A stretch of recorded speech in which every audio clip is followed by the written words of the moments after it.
distracting. I want to go back to this thing that Obama said that was incoherent. I want to explain to you why it's incoherent and why it's also filled with braggadocio and hubris that is breathtaking. When he talked about the model, suggesting that there's this campaign is about a model of what got us here, and specifically about what got us. Obama wants us to believe, he wants you to believe, that what got us here is everything Bush did. The Bush tax cuts, the war in Iraq, the war in Afghanistan. That's what got us here. Plus a couple of hidden tricks that Bush put in there that poor old Obama didn't know about till after he was immaculated. The old, we didn't know how bad it was really here till we got here. They didn't tell us how bad it was. Same thing Clinton tried in 1993. So we hear this phrase, what got us here, but we never hear the specifics. It's just assumed that what got us here is Bush. Well, I want to tell you, it was not the Bush tax cuts that got us here, and it was not the wars in Iraq or Afghanistan that got us here. And there's a very simple way of explaining this. In 2006, we'd had the war going on since Afghanistan and Iraq since 2003, the Bush tax cuts since essentially 2001, 2002. In the year 2006, unemployment was under 6%, and the annual deficit was $160 billion. So clearly, what got us here had nothing to do, or very little to do, with George W. Bush. What got us here, what got us where we are, is excessive government borrowing, artificially cheap and low interest rates. The subprime mortgage mess, which did occur during Bush, but was created under Bill Clinton. And it was fully fueled by Democrats who basically saw to it that people who had no business being lent money got loans to buy houses. There was no credit check. There was never, it was perfectly clear the people that were being given mortgages had no way of paying them back. They did not have the ability. They were given the mortgage anyway because the liberals thought it was unfair that some people in this country didn't have houses while others did. And so it was predominantly a program for the poor and for minorities to get them into the American dream. And the banks were forced under pressure to make these loans. Well, the banks are not going to sit there and just willingly lose money. So in an attempt, this is worthless paper. All of these loans are worthless. So in an attempt to get some of the money back that they had just literally thrown away in these subprime mortgages, they pooled these mortgages and then sold them to unsuspecting buyers who thought they were buying a phenomenal income stream with all of these pooled mortgage payments every month. But there weren't any. It was all on the come. You've heard well, you may not have. There's a great analogy. A guy owns a bar. Everybody in there is an alcoholic. One by one, they lose their jobs. But they're in there every day, nevertheless, and they're buying booze. And pretty soon, none of them can pay for it. But there's a built-in clientele in there every day. So the bar owner goes to the bank and says, look at this customer base I've got. This place is full every day. And the bank says, you know what? You have got some future income out the wazoo here. Okay, pal, here's more money. So the bar owner borrows more money, but none of his customers can pay for the booze that they're buying. But it's still looked at as an incredible income stream. And they keep investing in it. They keep investing. Finally, the bar owner can't get any more money. There is no income. It all goes south, and everybody who's lent the bar owner money is out. This is exactly what the subprime mortgage was, with a couple of variations. That's what got us here. What got us here is the Democrat Party. What got us here is liberalism. What got us here is all of this incomparable spending by Obama, all of this debt, all of these mounting deficits, all of these economic policies that killed job creation. In 2006, unemployment was under 6%. The deficit was $160 billion.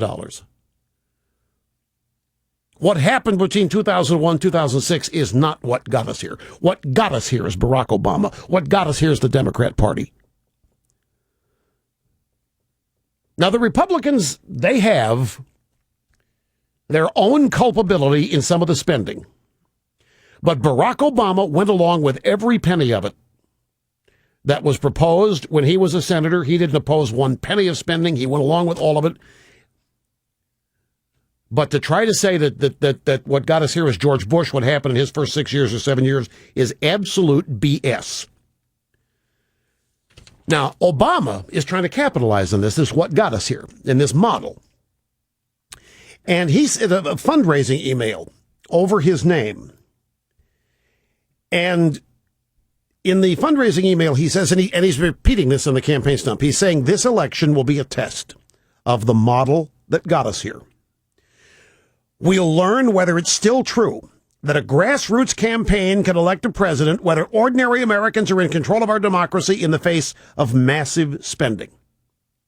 We will learn whether it's still true that a grassroots campaign can elect a president, whether ordinary Americans are in control of our democracy in the face of massive spending. The model that he's talking about is the grassroots campaign as opposed to massive spending. It's like the super PACs are doing. Obama is pretending he's the grassroots campaign. Obama is doing a 180. This is why I think he's incoherent. This is why I don't think he knows what he's saying. If he does know, if this is a structured campaign, they have got to be fooling themselves if they think that they're going to sneak this past us. Now, this mention here of the model that got us here, what does that show you? Obama is saying, what he's trying to convince people to believe is that if he isn't reelected, democracy will have failed. If he is reelected, democracy will have succeeded. Romney is not democracy. Romney is the rich. Romney is Wall Street. Romney is anti-democracy. Romney is powerful forces that overcome democracy. It's just the exact opposite. Obama is powerful forces that wipe out democracy. Obama represents powerful forces that wish to stomp on and squish democracy. What Obama is saying on the stump and in his fundraising emails is that if Romney wins, then control of our democracy will have been taken out of the hands of us, ordinary Americans, and taken over by the rich. That's his campaign. That's what this means. I don't think, and I could be wrong about this, it's a function of memory, but I don't think that any president or even any presidential candidate has ever made such an outrageous statement, and he just tossed it off.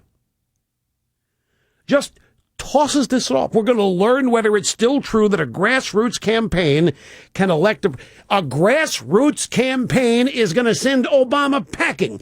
A grassroots campaign is what happened at 2010 midterms. A grassroots campaign is the Tea Party. There isn't anything grassroots about Obama. Obama is a Linsky. Obama is a thugocracy. Obama is the Chicago way. Obama is wiping out the playing field, not leveling or doing this other happy horse manure. He is pretending that his is the grassroots campaign and that Romney represents these powerful anti-democratic forces who wish to use their power to force themselves on you and on this country.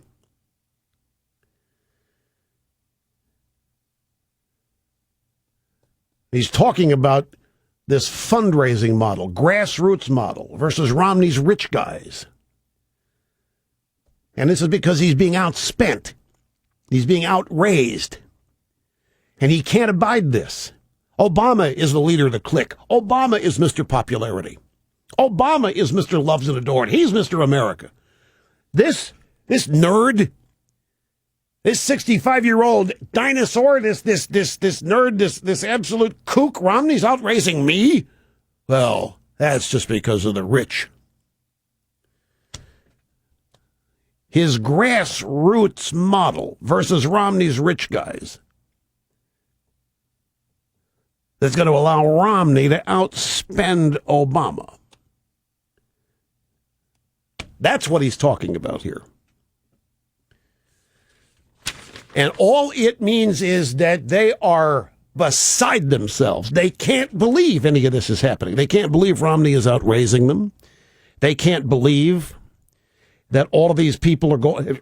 By the way, a lot of fat cats. There's these 3 fundraisers that Romney had in the Hamptons over the weekend. At a couple of these places, a lot of huge Obama donors showed up. Rich Obama donors who don't want any more of Obama, want no more part of him. The Wall Street Journal is reporting today that unions spent over $4.4 billion on politics just in the 6 years between 2005 and 2011, which included 1 presidential election year. Now, folks, this is astounding. They are spending more than they're collecting in dues. They're not collecting $4 billion in dues. They're spending, this is unprecedented, $4.4 billion in politics in 6 years, which encompassed only 1 presidential race. And they're still losing. They're lost in Wisconsin. I'm telling you, there is slapped upside the head bewilderment and panic on the Democrats. All this money is supposed to be the equivalent of landslide victory. And because they look at it that way, they are beside themselves that Romney is outraising them. So Obama's not going to be outspent. All of this crying and moaning about Romney outraising him, Romney is not going to outspend Obama when all is said and done here. This is another Obama crying like a spoiled little kid over all this to his donors who aren't coming through. He's got a fundraising note out there. If you don't step up, why, we're going to lose. Now, I know that money is the mother's milk of politics, but folks, the reason there's so much focus on this is because Obama has nothing else. He only has negative ads. That's the only option he's got. He cannot run on his performance. He can't run on his record. He can't run on one aspect of his presidency. There's not one aspect of his presidency that says to a majority of Americans 4 more years. Not one.